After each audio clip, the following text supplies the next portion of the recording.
আমাদের বাংলা গানের কিংবদন্তি আসিফ আকবর ১ মাস আগে একটি ফেসবুক স্ট্যাটাস দিয়েছিলেন। বিএনপির ৪টি দুর্বলতা: রাজনৈতিক দলীয় শৃঙ্খলা, মিডিয়া, কালচার এবং চেইন অফ কমান্ড। এই ৪টি কথা বলেছেন।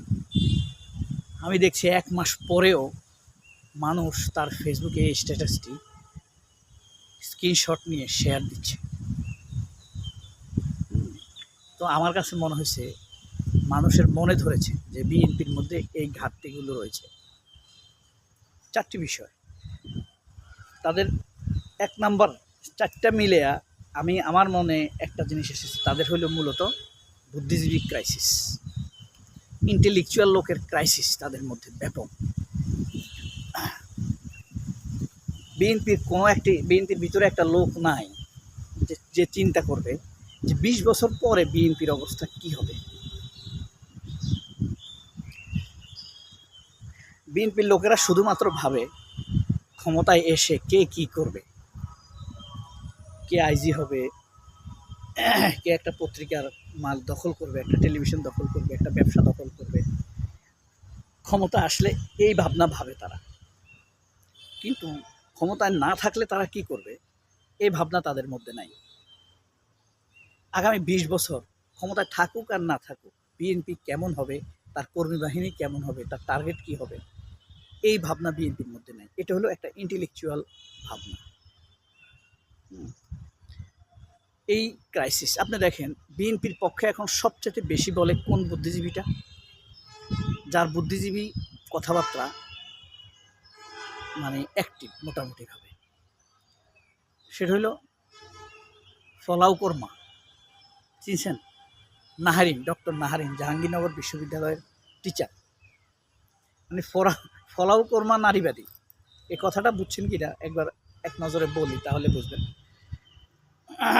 আপনার এই যে আমরা পোলাও খাই, মোরগ পোলাও, মোরগ একটা ছেলে শব্দ, মুরগি মেয়ে। সে একটা তত্ত্ব দিছে যে এটা যেহেতু দামি খাবার, এটাকে মোরগ পোলাও বলে।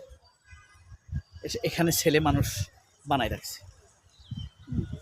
এখানেই ছেলে নারীবাদীরা নারীদেরকে দমায় রাখছে, কিন্তু যখন গরিবে খায়, মোরগ রান্না করে, তখন সেটাকে মুরগি বলে। অর্থাৎ নারীদেরকে গরিব জায়গায় রাখছে ছেলে। পোলাও পোলা পোলাও মানে তো পোলা, এটাকে কেন মেয়াও বলেন? আপনি মানে মেয়ে ও, আপনি পোলাওকে ছেলে বলবেন কেন, পোলা বলবেন কেন? খাবারটা ছেলে নাকি? অর্থাৎ বাংলাদেশ নারীদের পক্ষে নাই, নারীদেরকে দমিয়ে রাখে। আবার তাকে বলে বোন বলা যাবে না। বোনেরা কেন বলবে? তাকে প্রেমিকা বলতে হবে। বউ তো একজনে বলবে, তাই না? বোনেরা বলা যাবে না তাই। এই ন্যাস্টি, বাজে, লেম যুক্তি দেওয়া নারীরা হইল বিএনপির বুদ্ধিজীবী।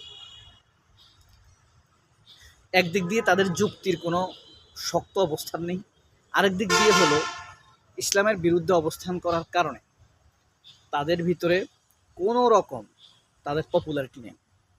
এরা যত বিএনপির পক্ষে বলবে, বিএনপি তত পৌঁছবে। এ হলো বিএনপির বুদ্ধিজীবী ক্রাইসিস। আরেকটা আছে স্নিগ্ধা, রেজওয়ানা স্নিগ্ধা। এই মহিলা মূলত হইল একজন বঙ্গবন্ধু পরিষদের সদস্য। সে এখন বিএনপি সেজে বসে আছে, বুঝতে পারছে? তাহলে বিএনপির ভবিষ্যৎ পরিস্থিতি কোন দিকে যাবে? এরপরে দেখবেন বিএনপির আরেকটা, যেহেতু টকশোতে থাকে বুদ্ধিজীবী বলি, রাশেদ, গণ অধিকার পরিষদ করতো রাশেদ। আপনারা খেয়াল করেছেন রাশেদ কথাবার্তা কোনো যুক্তি আছে নাকি তেল বেশি? জামায়াত অমানুষের দল, এনসিপি উগ্র, রাশেদ না থাকলে এনসিপির জন্ম হতো না। এই ধরনের ফ্রেমিং লেমিং কথাবার্তা সে টকশোতে বলে, অপমানিত হয় মারাত্মকভাবে। তাহলে কোনো কার্যকর বুদ্ধিজীবী হলো এরা না। আরেকজন কথা যদি বলি আমরা, রেজাউল করিম রনি, কোনোভাবে আইটেমাইজড হতে পারছে কিনা, সে ঠিক আছে মোটামুটিভাবে, মিথ্যা বলুক সত্য বলুক বিএনপির জন্য রেজাউল করিম রনি ফিট, কিন্তু তার প্রভাব কতটা আছে, তার মধ্যে কি এই ভাবনা আছে বিএনপি 20 বছর পরে কি হবে, বিএনপির কর্মী বাহিনী কীভাবে হবে, কীভাবে কর্মীরা রিক্রুট হবে, কীভাবে দলের মধ্যে শক্তিশালী লোকরা আসবে, দলকে আরও এগিয়ে নিয়ে যাবে, এই ধরনের লোকের সংখ্যা কি নিয়ে বা ভবিষ্যৎ নিয়ে তারা রেজাউল করিম রনি কি ভাবে না।